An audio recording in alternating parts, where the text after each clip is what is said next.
When Mason Reynolds parked his weathered Jeep in front of the crumbling Victorian house, he felt his heart flutter with unexpected hope.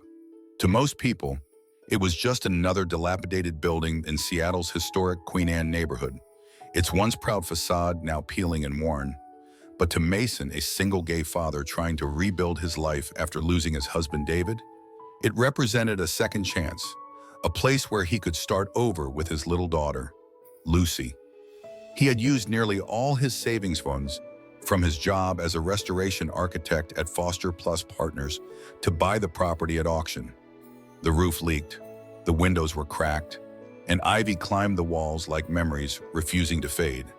But something about it felt alive, as if it had stories to tell and was waiting for someone to listen. "What do you think, kiddo?"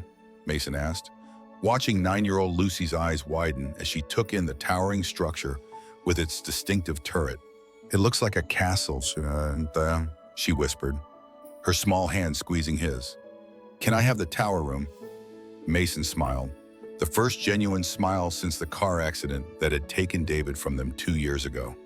"Of course you can." The battle for Lucy's custody had been brutal. 6 months of court appearances and tearful nights as David's conservative parents tried to argue that a single gay man couldn't properly raise their granddaughter. They conveniently forgot how Mason and David had adopted Lucy when she was just 3, rescuing her from a foster system that had already moved her 4 times. As they explored the house together, Mason pointed out the original woodwork, the stained glass window on the landing, the secret reading nook under the stairs. "This place belonged to my friend Peter," he explained. "He was like us, someone who knew what it meant to build a family from scratch." Later that evening, as Lucy slept, surrounded by moving boxes, Mason received the call. A historic church restoration project in Portland needed immediate supervision, 3 weeks away from home, but they couldn't afford to turn down the work. Not now, not with the house demanding so much. "I'll be back before you know it," he promised Lucy the next morning, watching her brave smile as Jessica, his sister, arrived to stay with her. "We'll make this place beautiful together." He didn't know then that when he returned, the empty house would no longer be empty. He couldn't have guessed that in his absence. 2 strangers would find shelter within these walls, or that this unexpected intrusion would become the foundation of something greater than mere restoration. Sometimes, family isn't about the people you're born to, but the ones who walk through your door when you least expect them. And sometimes the most beautiful renovations aren't just about fixing broken windows, but mending broken hearts. If this story of unexpected connections and second chances speaks to you, follow Heart Stories for more authentic tales of courage, found family, and the homes we built together. Smoke curled from the chimney as Mason's Jeep pulled into the driveway 3 weeks later. Lucy pressed her face against the window, confusion washing over her features. "Did Aunt Jessica come back?" she asked. "I thought she left yesterday." Mason stared at the house, his architect's eye catching all the small changes. Patched windows, new curtains hanging in what should have been empty rooms. The porch swept clean of autumn leaves. Someone had been busy, and it wasn't his sister. "Stay in the car," he instructed, protective instincts kicking in as he cautiously approached the front door. It was unlocked. From inside, he heard soft music and the clatter of dishes. Following the sounds, Mason found himself in the kitchen, where 2 young men stood frozen in surprise. They couldn't have been more different, despite clearly being identical twins. One had electric blue hair, paint-splattered jeans, and a thin frame that seemed to vibrate with nervous energy. The other was more solidly built, with neatly trimmed brown hair and glasses, wearing a university engineering department sweatshirt. Both looked exhausted beneath their deer-in-headlights expressions. "Who are you?" Mason demanded, his voice firm but not angry. "And why are you in my house?" The blue-haired twin spoke first. "I'm Alex," he said, hands raised slightly. "This is my brother Austin. We thought the place was abandoned.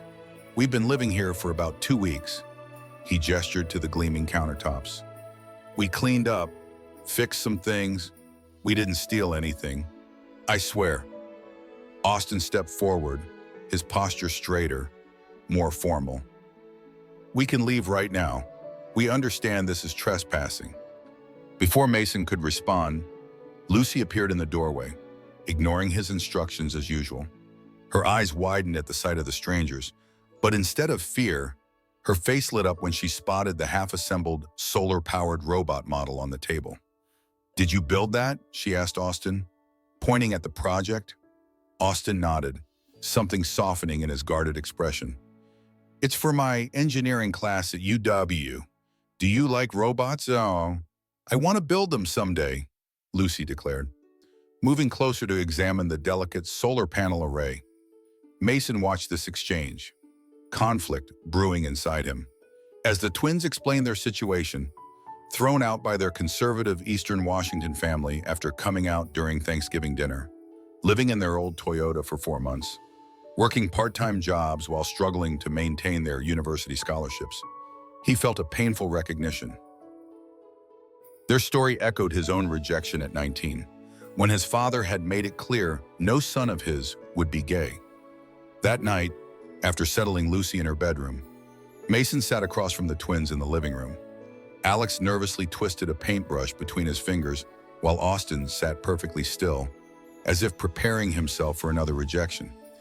"The roof still leaks in the west wing," Mason said finally. "The electrical system needs rewiring, and the garden is completely overgrown." He paused, measuring his words. "I could use help with the renovations. If you're interested in staying, we can work something out."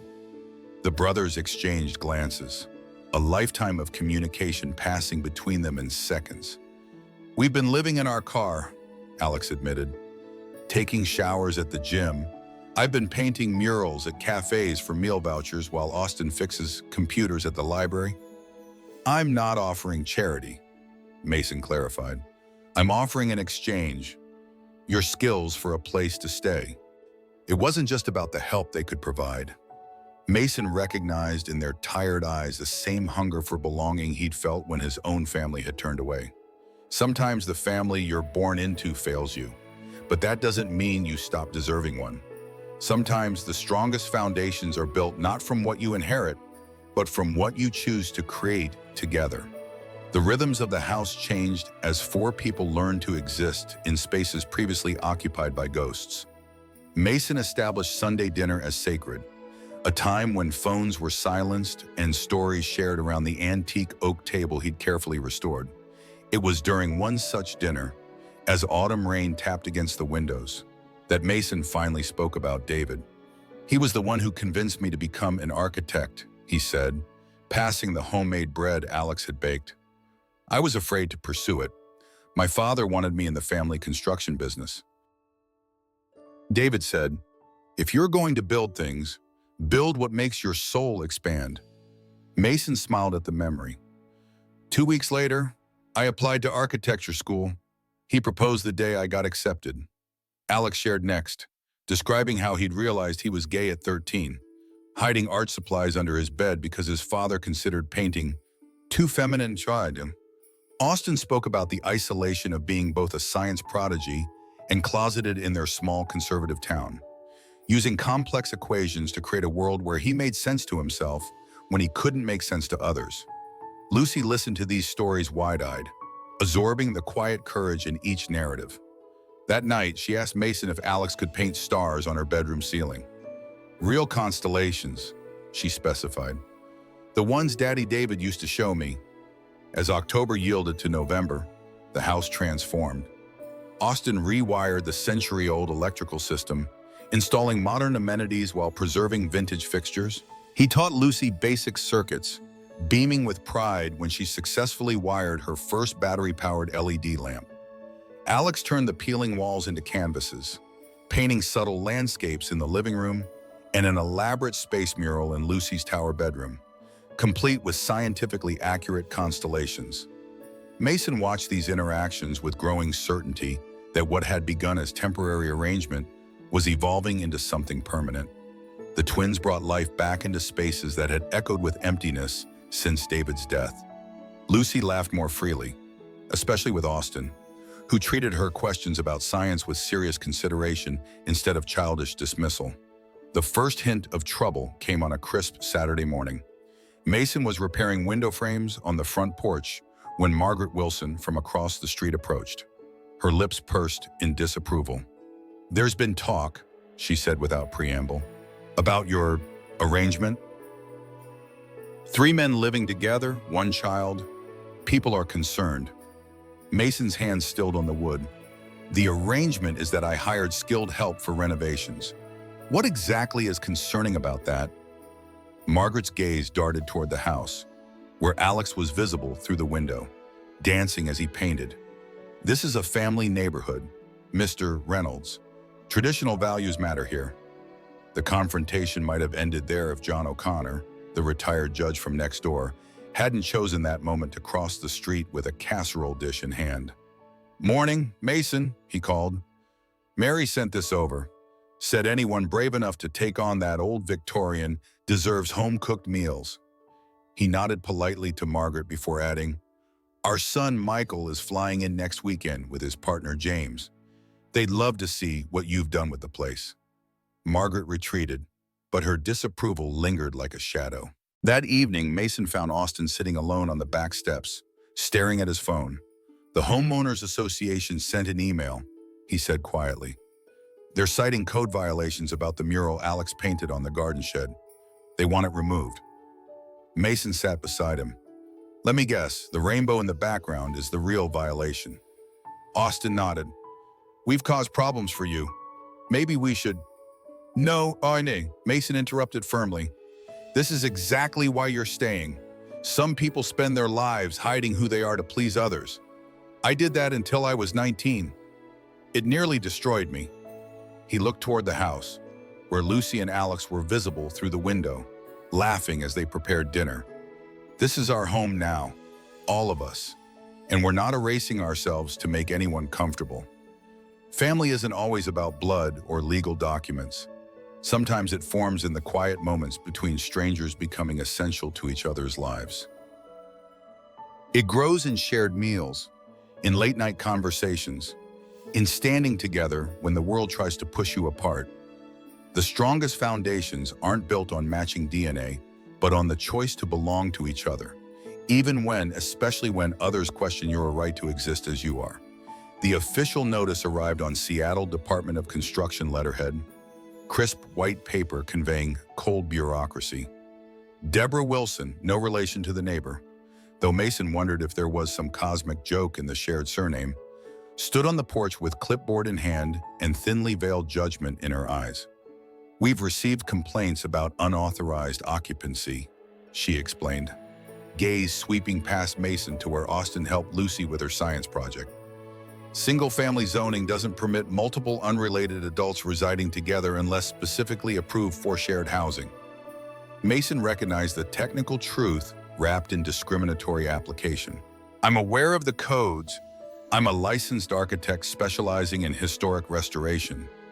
"Then you understand the violation." Deborah replied, her tone suggesting the conversation was merely formality. Her next words confirmed his suspicion. "Additionally, we've noted concerns about the lifestyle representation visible from public spaces." "Lifestyle representation," Mason echoed. "The rainbow imagery," she clarified, gesturing toward Alex's garden shed mural. "Some neighbors find it inappropriate for a family neighborhood." That evening, Mason contacted the Seattle LGBTQ+ Rights Center. Elena Rodriguez, a housing discrimination attorney with sharp eyes and sharper intellect, agreed to take their case immediately. "This is textbook targeted enforcement," she explained over coffee the next day.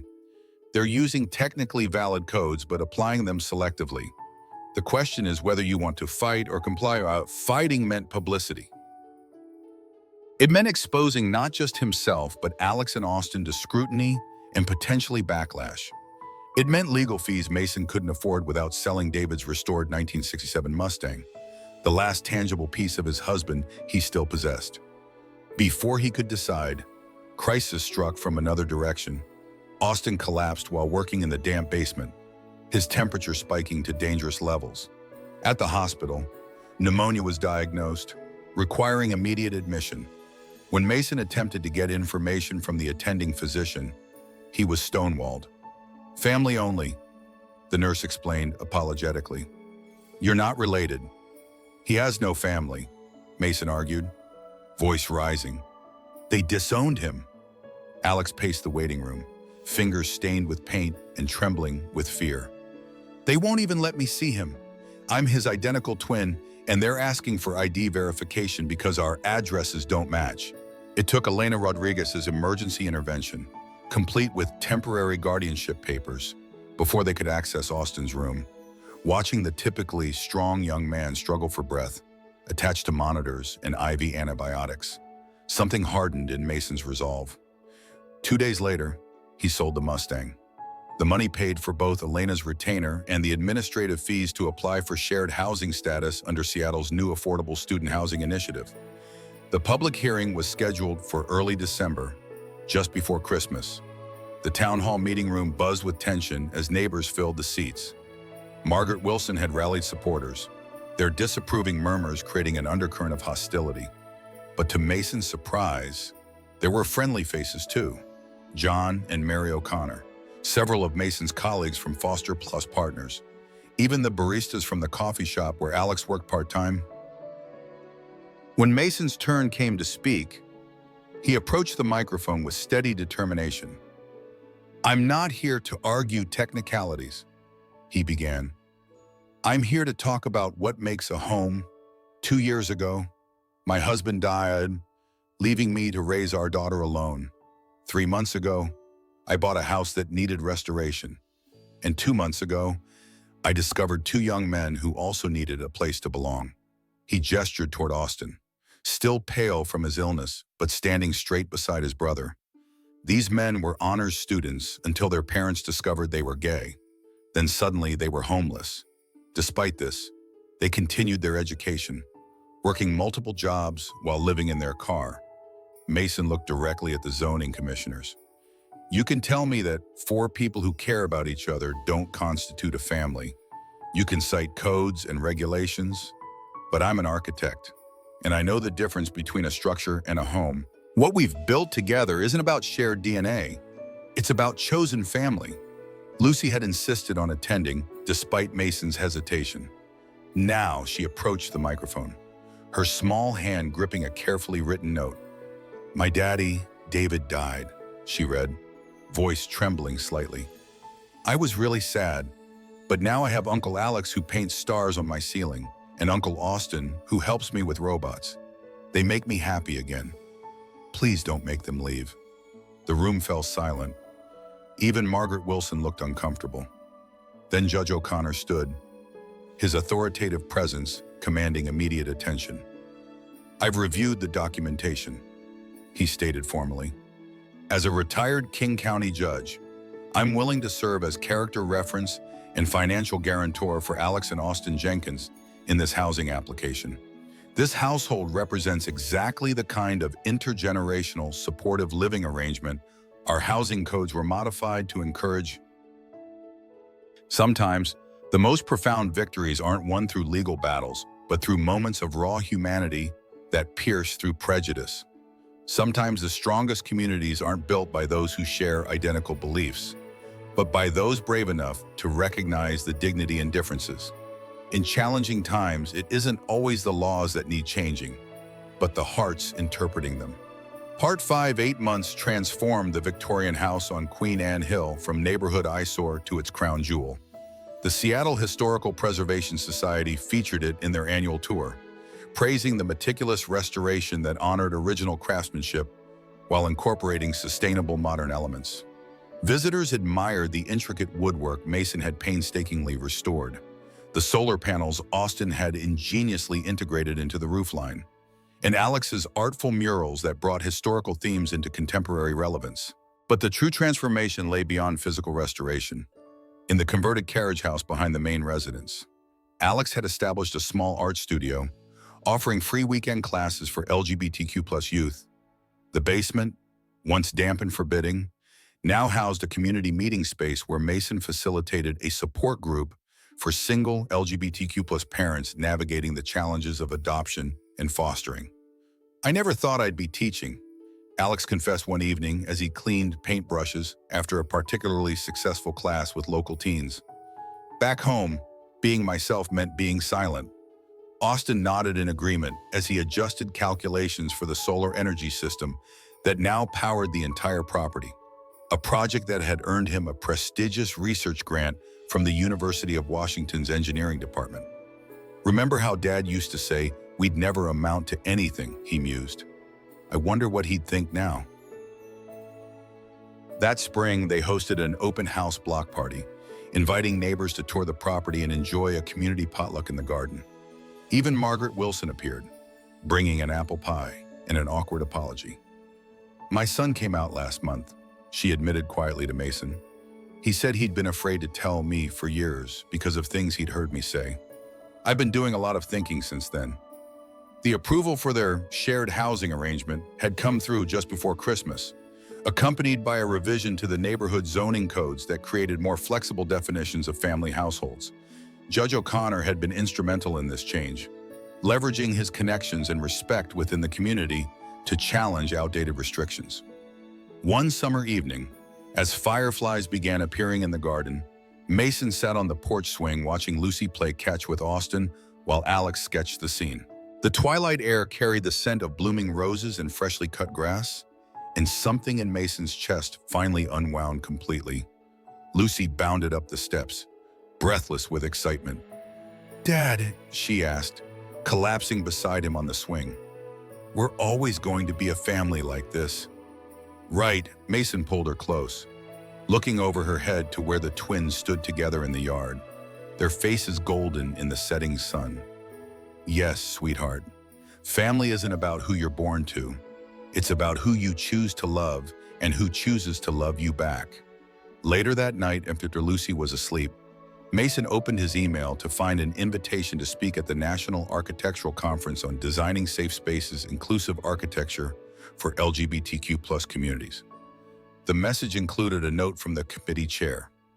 "Your restoration work and advocacy have created a blueprint not just for buildings, but for belonging." Austin entered with a cup of tea, noticing Mason's thoughtful expression. "Good news?" he asked. "Just thinking about how we ended up here," Mason replied. 2 years ago, I thought I was just buying a house that needed saving. I didn't realize how much I needed saving too." Alex joined them, adding, "And we thought we were just finding shelter. Turned out we were finding home. Home isn't just about the walls that surround us or the roof above our heads. It's about the people who make space for us to be authentically ourselves. It's about the family we build, not from obligation, but from choice. Each day choosing to see each other, support each other, and create something beautiful together." Have you ever found family in unexpected places or created a home that defies traditional definitions? Share your story in the comments below.